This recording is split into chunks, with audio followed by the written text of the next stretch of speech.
we are going to continue with question 5, which is our database. According to my opinion, this is where you guys can score the easiest marks because database is basically the same in every paper. We have our table properties, we have a form that they're going to ask, we have a few queries that they're going to ask, and finally we have a report that they're going to ask. Now, as we go through this question, I'm going to explain a little bit more in detail on what you can expect in the upcoming examinations. All right, so let's get straight into it. A database about sales and honey products have been created. You are asked to edit it as follows. Open the 5 products database. So we are going to open our data files and we open the 5 products database. So as you can see, we have our tables, we have our queries, we have our form, and we have our report. The question then says, open the table 5.1 in the datasheet view to inspect the data. So we open 5.1. As you can see, there is no data in there, but we do have the different fields that we are going to work with. The question then says, change to design view to do the following. So therefore, we can right-click on the table and we can go to the design view. Question 5.1.1.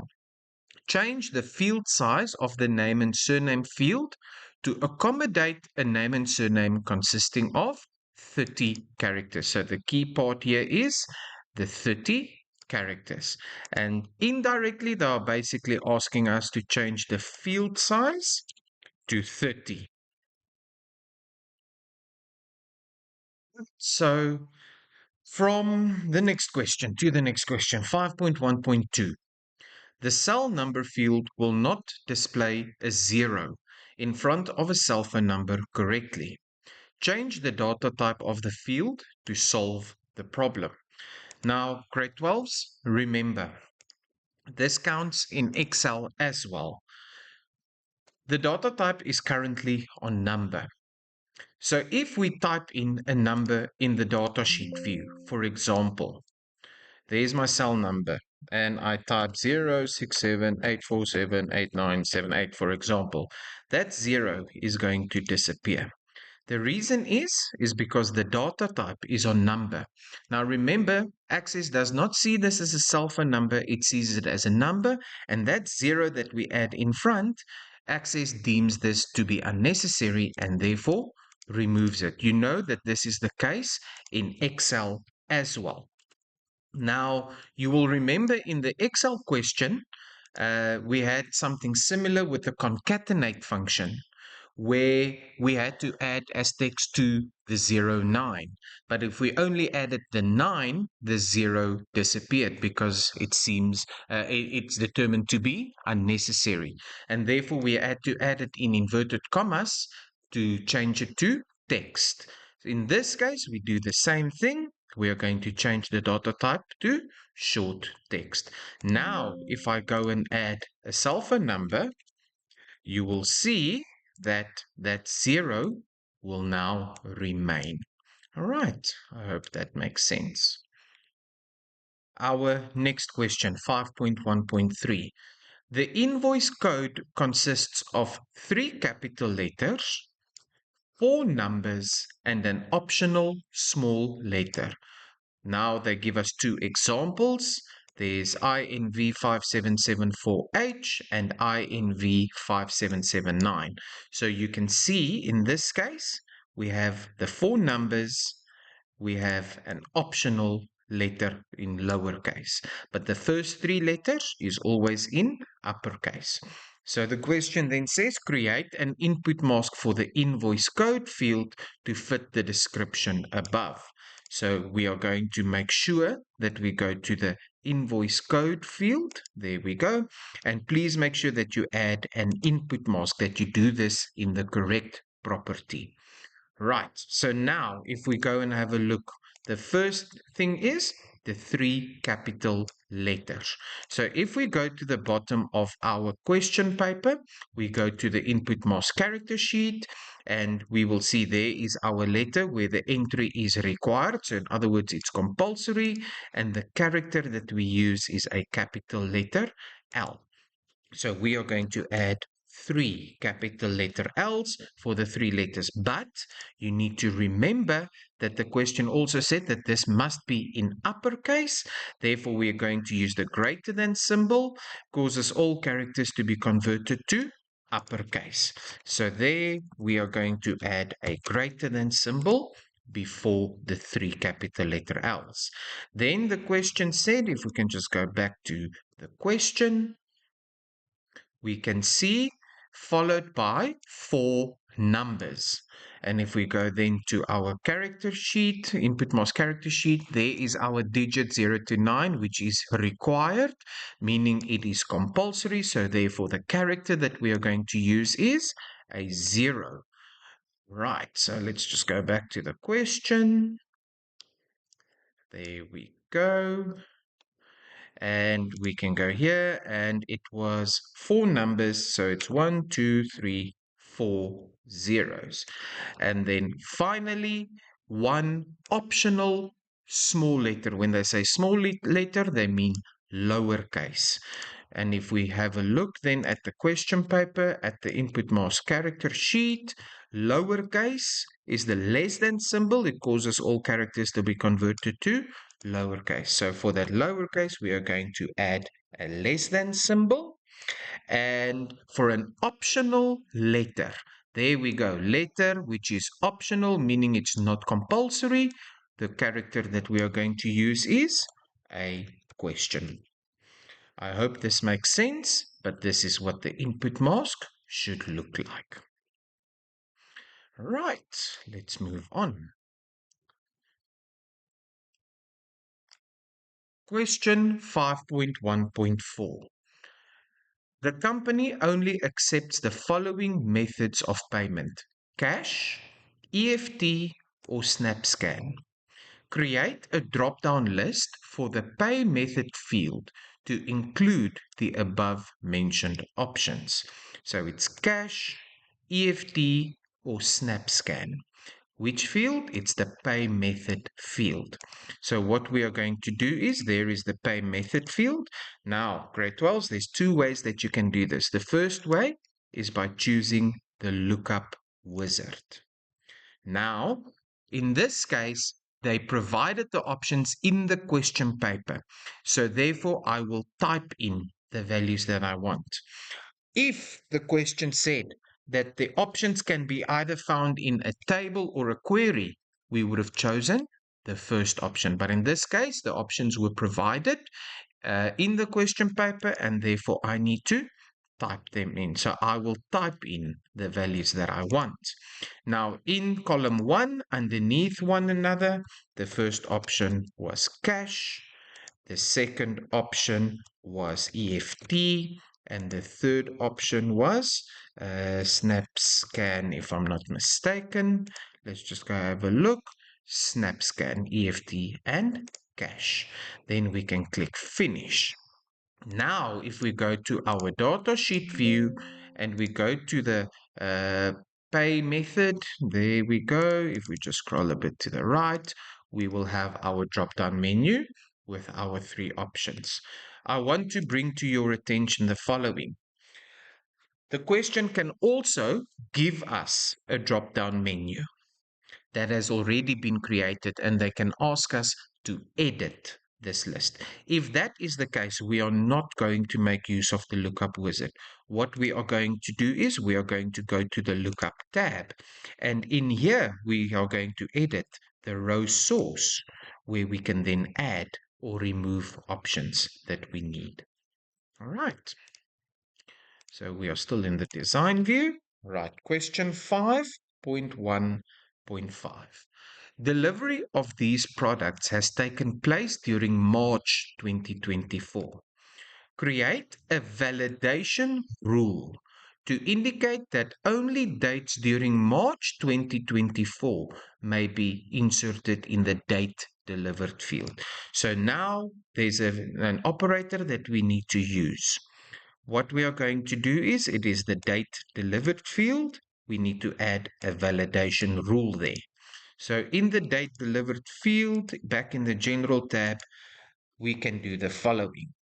We can add the between operator. Between, now let's look at the dates. March 2024. So now if we go and have a look at our calendar, just to make sure about March, March has 31 days. All right.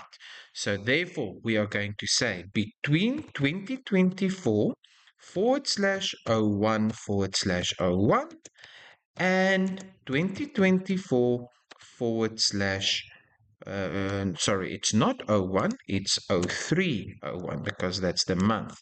03 / 31. Remember, when we type dates in Access, it's important to remember we start with the year, then the month, and then the day. The year, the month, the day. So between these two dates. There is a different way that you can do this. You can say greater than equals to 2024 /03/01 and less than equals to 2024 /03/31. So you can do it this way as well. Please remember, these operators are very, very important. It has to be in this method. Now, in this case, they did not ask us to add a validation text, but I'm going to mention this as well. Remember, the validation text is the message that needs to appear if we do not follow the rule correctly. So what we can do is we can say, please insert a date between 1 March 2024 and 31 March 2024. Now, I just want to go and show that if we do go to our datasheet view and we go to the date delivered, let's say we choose a date that is not the date that we need. You will see then this message will appear. Please insert the date between 1 March 2024 and 31 March. That is our validation text. This message pops up because we did not follow the correct rule. Please remember that. Right. Question 5.1.6. Change properties in the paid field so that the user will be able to insert a tick when the payment has taken place. So to remember this, when they speak about a tick, they are talking about a checkbox. So therefore, the data type is currently on number. We need to change that to a yes or a no field. And in the lookup tab, make sure that the display control is not a text box, but therefore a checkbox. And if we go to our datasheet view, you will see that the data type has now been changed to a checkbox. Now, one question as well that can be added here. They can say that ensure that the checkbox is automatically checked when a new record is added. I'm just adding something here to explain this. Ensure that the checkbox is automatically ticked when a new record is added. So what I am going to do then, in the General tab, the default value has to be changed to yes. So when I add a new record, you will see that the checkbox will automatically be checked. That is what the default value does. The last question of the table properties. Insert a new field called total. So we are going to add a new field called total. The question says use a calculation. Yes, grade 12s, we can do calculations in table properties as well. So use a calculation to determine how much in total each client will have to pay. Now, this takes a little bit of analyzing of the fields to determine how much each client will have to pay. So if we have a look at our fields here that has to do with the amount that needs to be paid, it is obviously the number of items ordered. We have the unit price, and we have the delivery fee. So how will you do this calculation if this was Excel, for example? We will take the number of ordered items, multiply that by the unit price, and with that we will add the delivery fee as well. Right. So what we are going to do is we have added our field total, and there is a data type that is called calculated. Now, as soon as I click on that, this expression builder window will open. Now, it is simple. We do our calculation in the space provided. So how do we calculate? Once again, it is the number ordered multiplied by the unit price plus the delivery fee. Now we look at our fields here and we choose the numbered ordered. We double click on that. We multiply that by the unit price. That will now give me the amount that I need to pay. And then I have to plus the delivery fee. So if we look here, it is the numbered ordered, the unit price multiplied by the unit price plus the delivery fee. And if we click OK, our calculated field has now been added. But let's just go and test that then in our datasheet view. If we look at our datasheet view, there is the number ordered field. Let's say I ordered 5 items at 10 Rand an item, and the delivery fee is 10 Rand as well. We will get a total of 60 Rand that I need to pay because it's 5 multiplied by 10. That will give me 50 plus the 10 Rand for the delivery fee. So we could test this here and we could see that it works 100% correctly. Right, so that is then the end of the table property. So the last instruction here is save and close table 5.1. So we can save this table, right click, save, right click, close.